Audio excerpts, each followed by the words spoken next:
586년 유다가 멸망을 하고 나서 환관들로 또 많은 유다의 소년들이 잡혀가게 되는데, 그 과정이 얼마나 아우성이고 난리법석이었겠습니까?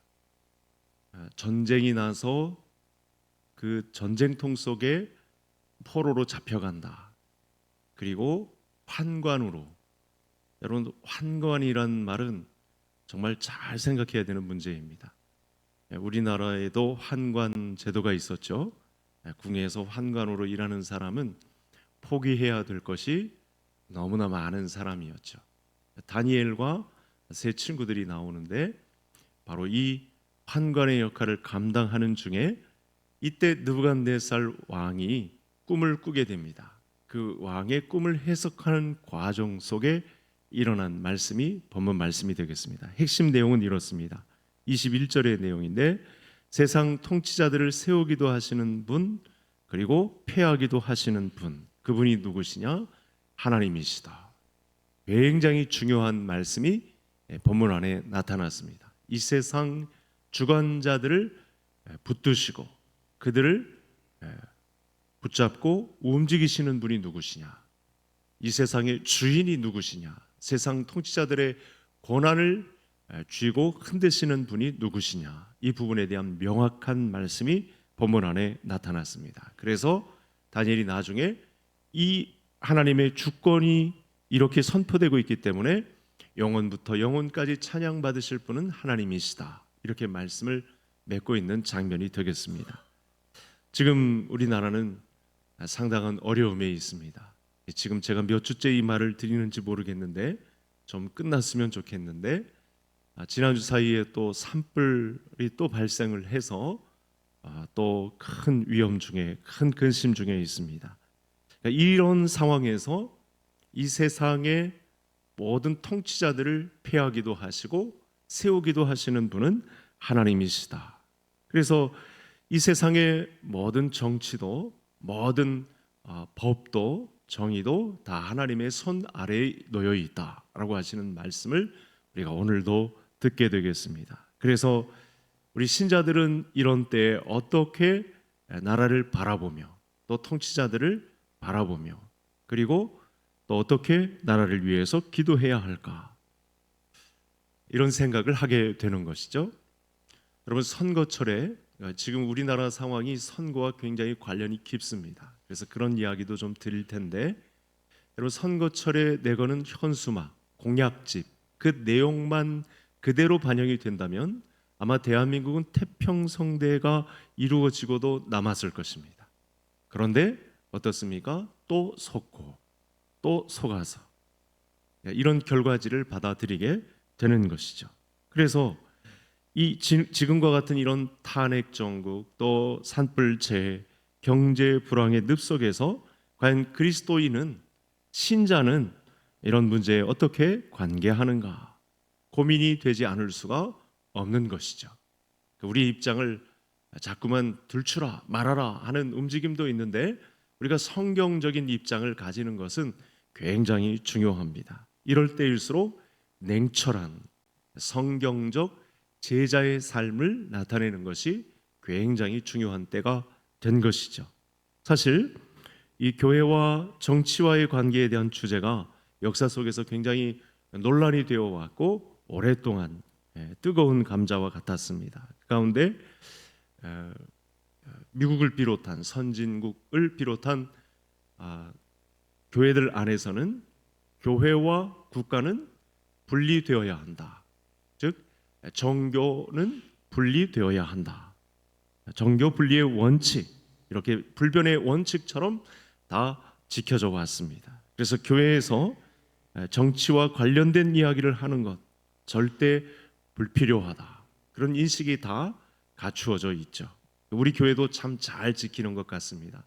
제가 볼 때도 다 색깔이 다 다르신데, 그리고 따르는 사상도 다 다르신 분들이 있으신 것 같은데, 그 균형을, 그 긴장을 잘 유지하고 있는 것 같습니다.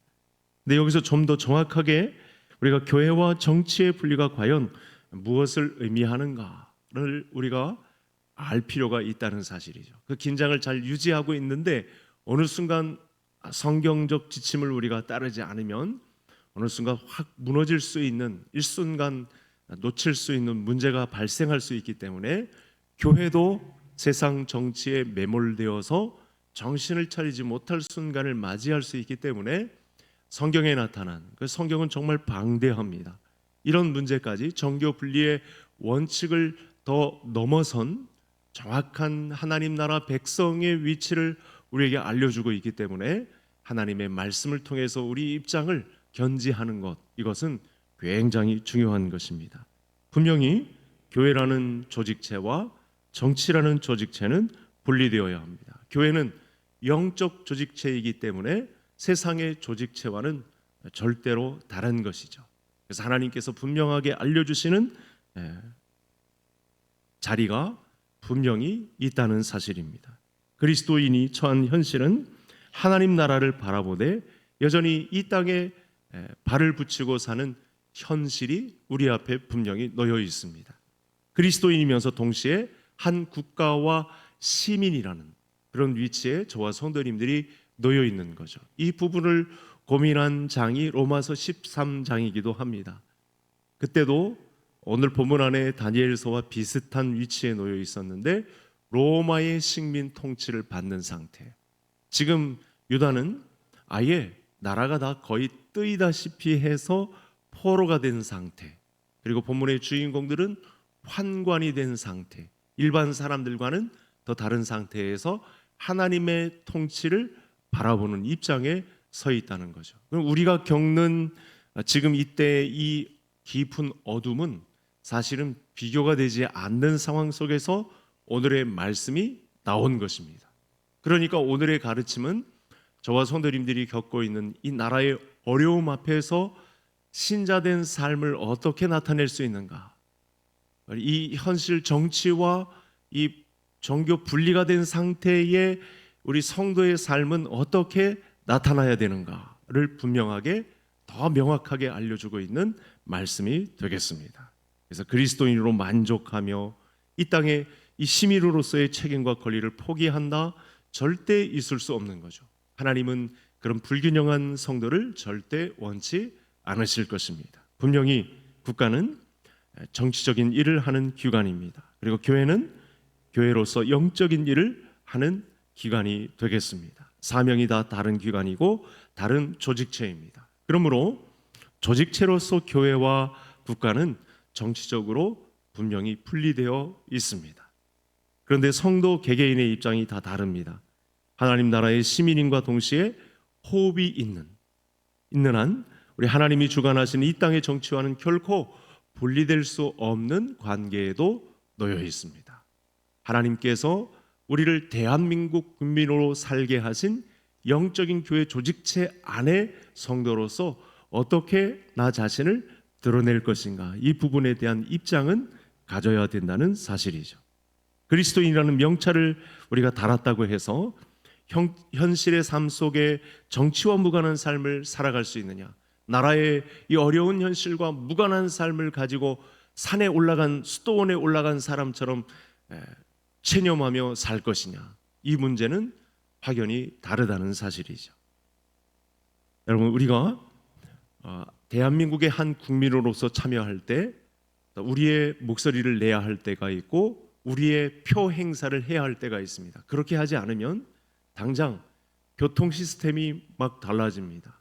복지 혜택도 달라집니다. 기름값이 요동칩니다. 식탁 물가가 달라집니다.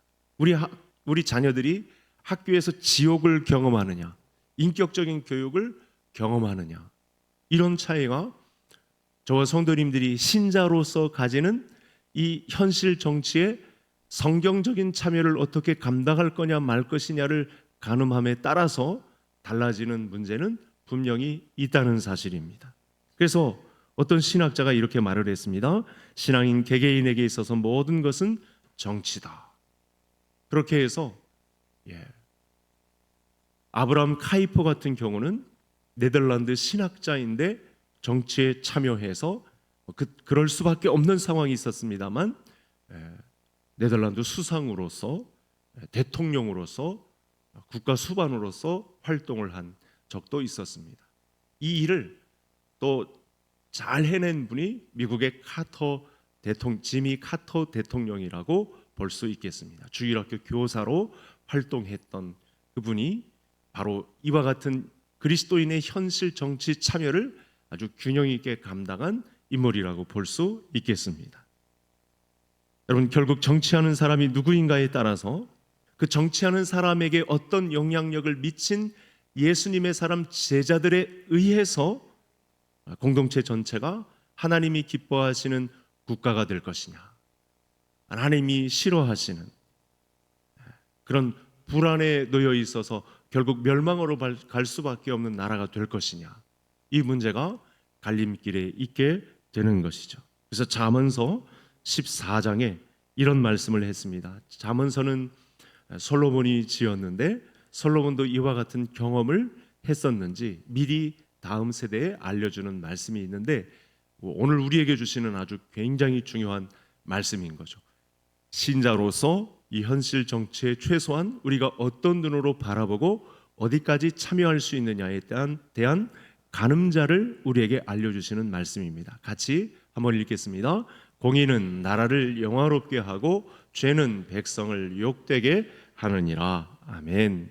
성도들은 이 완전한 의의 나라인 천국을 지향하며 살아가는 백성들이지만 동시에 한 번밖에 살 수 없는 이 세상에서, 이 나라에서, 영토 주권 국민이 있는 이 나라에서 살아가는 백성들입니다. 근데 한 번뿐인 인생을 거짓과 탐욕이 판치는 세상에서 살 수는 없다. 거짓과 탐욕이 판치는 세상을 우리 자녀들에게 대물림할 수는 없다. 하나님이 이루시려는 열방의 주의 복음이 증거되어서 하나님 나라가 오게 하는 이 통로를 거짓과 탐욕이 판치는 정치인들에게 내주어서 관망한 나머지, 팔짱 끼고 있었던 나머지, 투표에 참여하지 않았던 나머지, 그런 일이 자연스럽게 물 흐르듯 이어지는 나라가 된다면 그건 방임하는 것이고 책임을 다하지 못한 결과를 하나님이 물으실 것이다 라는 말을 솔로몬 왕이 한 것입니다.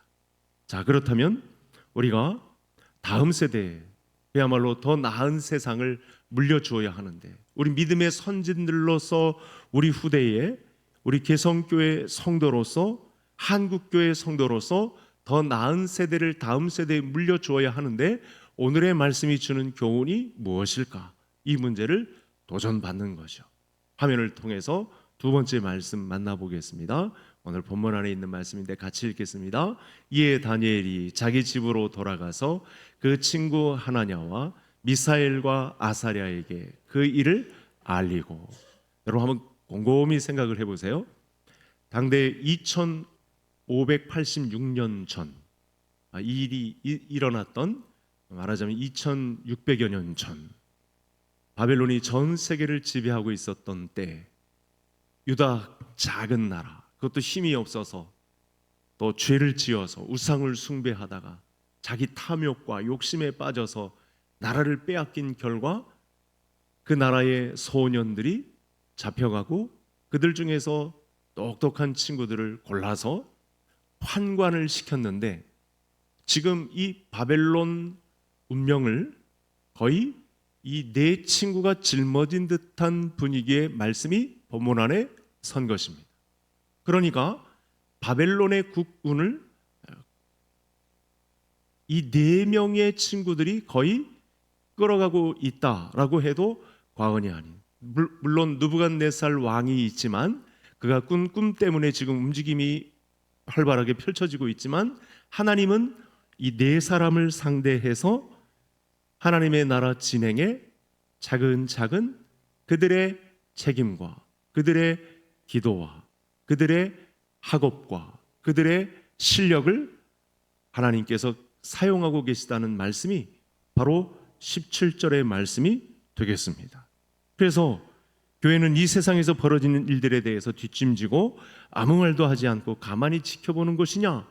그렇지 않다는 것입니다. 최소한 어떻게 해야 되느냐? 이 17절의 말씀을 보고 저와 성도님들은 지금 교사 선생님들이 집중 투자하며 우리 교회 학교를 살리고 있는데 나도 그곳에 선 교사처럼 응원하고 지지해주고 그들에게 관심 가져주고 전폭 지지해주고 때가 되면 그들에게 박수 쳐주고 우리 교회를 통해서도 이 나라와 민족과 하나님의 나라를 위해서 움직일 인물들이 나오도록 응원해주는, 기도하는 그런 성도님들이 되실 수 있기를 간절히 소원합니다.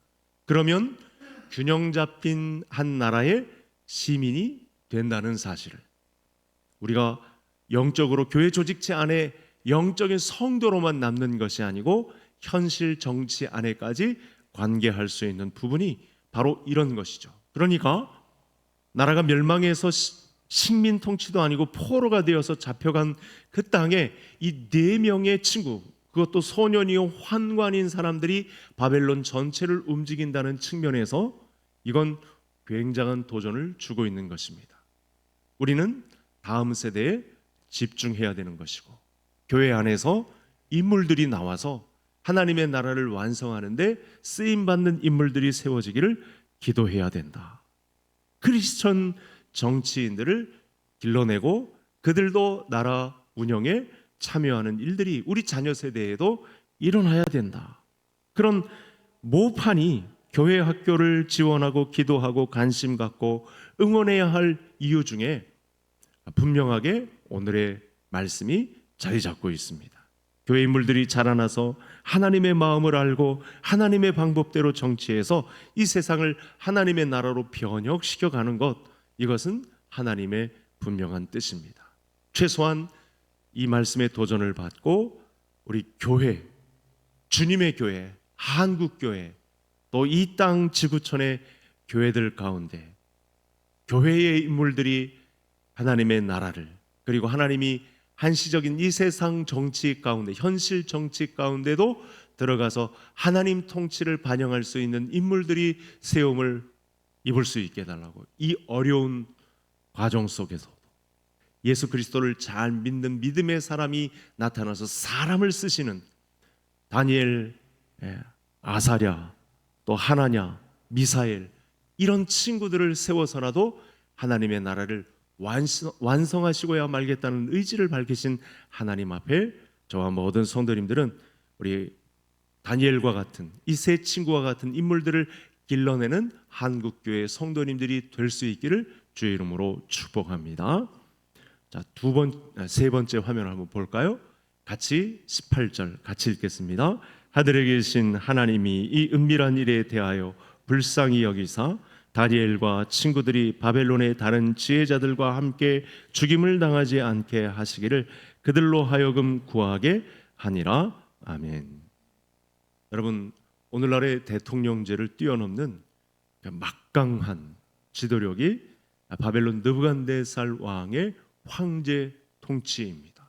이 통치 권한은 그야말로 세계 정치사에도 기념비적인 그런 통치죠. 무시무시한 바벨론 제국의 통치입니다. 그런데 여러분, 이 18절 말씀 한 구절을 놓고도 당대 이 바벨론을 움직인 주체가 누구냐라는 사실을 분명히 알 수 있거든요. 나라를 폐하기도 하시고 세우기도 하시는 분은 주권자이신 하나님이라는 사실을 오늘 28절 말씀에도 분명히 말씀해 주고 있습니다. 그럼 화면을 다시 한번 보여주시죠.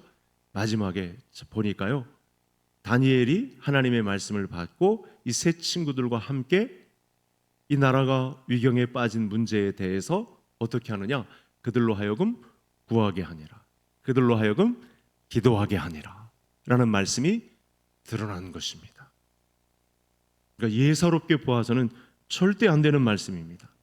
당대의 제국, 그 통치에 유다의 작은 소년들이, 그것도 환관들이 어떻게 말이나 꺼낼성 싶은 그런 환경이겠습니까?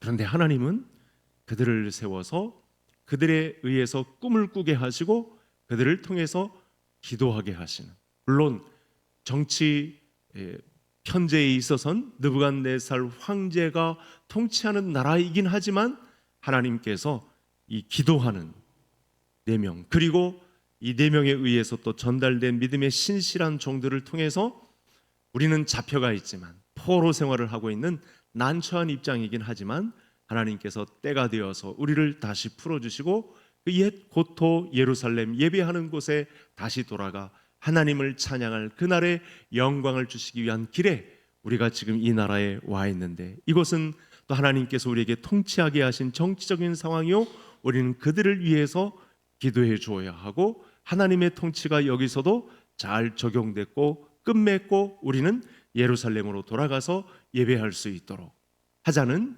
그런 기도가 오늘 본문 말씀 안에 펼쳐지고 있습니다. 이런 점에서 여러분, 하나님의 뜻을 이 세상에서 펼쳐나가야 할 성도들이 우리 성경적인 입장을 효과적으로 대변할 수 있는 그런 대표자를 직접 선출하고, 또 그렇게 뽑힌 대표자는 또 정의와 하나님의 공법을 실현할 수 있는, 하나님의 뜻대로 정치할 수 있는 자들을 세우고 하는 이런 일들이 정상적으로 국가에 이루어져야 하는 것이죠. 기도 내용에는 이런 내용을 다 포함하고 있는 것이겠습니다.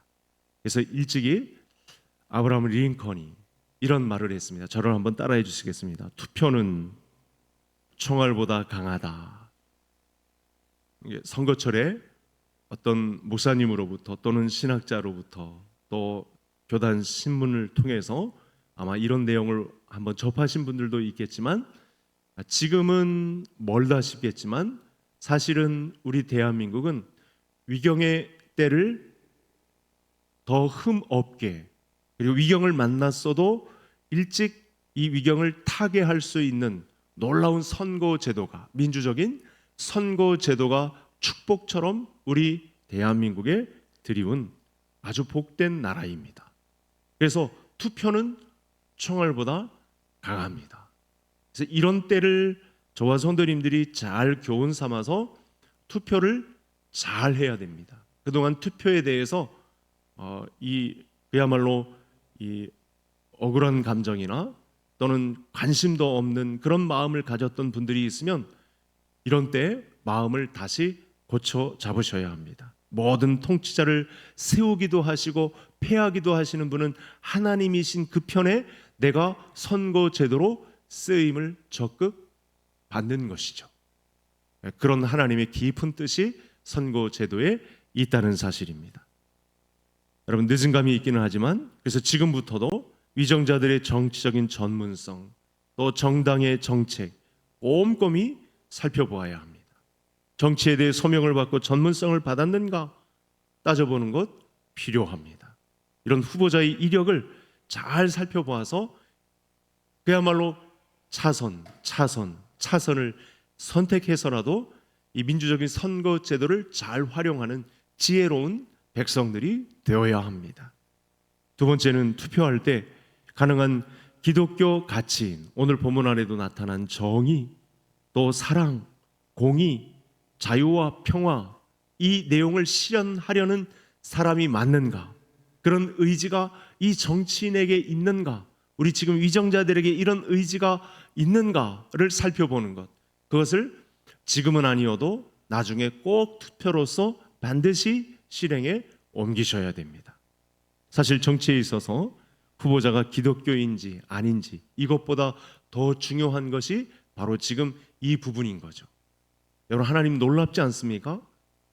환관으로 이제 10대 소년들에 불과한 그들을 통해서 바벨론 그 몇 년 가지도 못하는 대제국이라 할지라도 하나님은 그들을 세워서 그들에 의해서, 그들의 기도에 의해서 바벨론 나라의 운명을 좌우하는 그런 하나님이 오늘 본문 안에 나타난 것입니다. 그래서 반드시 투표하고 주변에도 참여를 독려해야 하는 것이고, 뚜렷하게 찍고 싶은 최선의 사람이 없을지라도 억지로라도 더 악한 자가 뽑히지 않도록, 더 하나님의 공의에 반하는 자가 나서지 않도록, 우상을 내세우는 자가 더 이상 자리 잡지 못하도록 분명하게 우리 성도의 입장을 나타내야 된다라고 하는 말씀이 되겠습니다. 마지막 성경을 한번 보시겠습니다. 솔로몬이 이런 문제에 대해서 고민을 많이 하고 우리보다 뛰어난 지혜를 갖고 있어서 이런 팁을 줍니다. 현실 정치에 관여하는 성도는 어떤 입장이 되어야 하냐. 두 번째 말씀인데 같이 읽겠습니다. 왕은 정의로 나라를 견고하게 하나 뇌물을 억지로 내게 하는 자는 나라를 멸망시키느니라. 이런 성경적 기준, 이 방대한 분량의 지혜서를 가지고도 우리가 당한 어려움을 타개할 수 있는, 이건 뭐 외양간, 소 잃고 외양간 고치는 작업이 아니고 분명히 우리에게 주신 기회는 아직 남아있는 상태에서 우리는 현실 정치에 어떻게 참여해야 되는가, 마음을 모아주셔야 하고 분명히 소리를 내셔야 하고, 첫 번째 말씀을 드렸던 기도하는 자리에 유다 소년들, 환관들, 아무 짝에도 쓸모없을 것 같은 그들을 세워서 하나님은 그 땅의 중심을 움직이고 계셨구나라고 하는 사실을 통해서 기도하는 오늘 밤에 성도님들의 이 작은 움직임을 통해 우리나라의 어려움들을 차근차근 해결해 가시는 하나님의 공의와 공법을, 사랑을 깨달아 아는 우리 이 어려움 속에 대한민국의 시민, 한 명의 신자, 자기를 그렇게 설명하시며 설득하시는 하나님께 항복해서 그리스도인의 권리 행사를 잘 감당한 우리 모든 성도님들 될 수 있기를 주의 이름으로 축복합니다. 우리 말씀 가지고 우리 기도를 드리겠습니다. 참 나라가 어려운 과정 중에 있는데 우리 다니엘과 같은 성경적 지도자를 한국교회 모판에서 길러지게 하도록, 오늘 3명의 친구들도 함께 나왔는데 이 4명의 친구들이 결국은 하나님의 손에 이끌려 쓰임을 받은 것처럼 우리 한국교회 모판에서 인물들이 길러지는 역사가, 우리 한국교회 주일학교에서 사람들이 길러지는 은혜가 있도록 우리가 주목하고 응원하고 우리 개성교회 교회 학교를 신경 쓰고 그들을 특별하게 관심 가져주고 하는 이런 일이 있을 수 있도록 우리 하나님의 정의와 공의로운 질서가 세워지기를 기도하는 신자들이 일어날 수 있도록, 마지막 우리 어려움을 겪는 경북 우리 산불 피해 지역에 지원과 구조가 원활하게 이루어지고 하나님 원하신다면 비도 세게 내려주셔서 그들의 아픈 마음도 치료해 달라고 우리 다 같이 나라와 민족을 위해서 우리 말씀 따라 기도하시기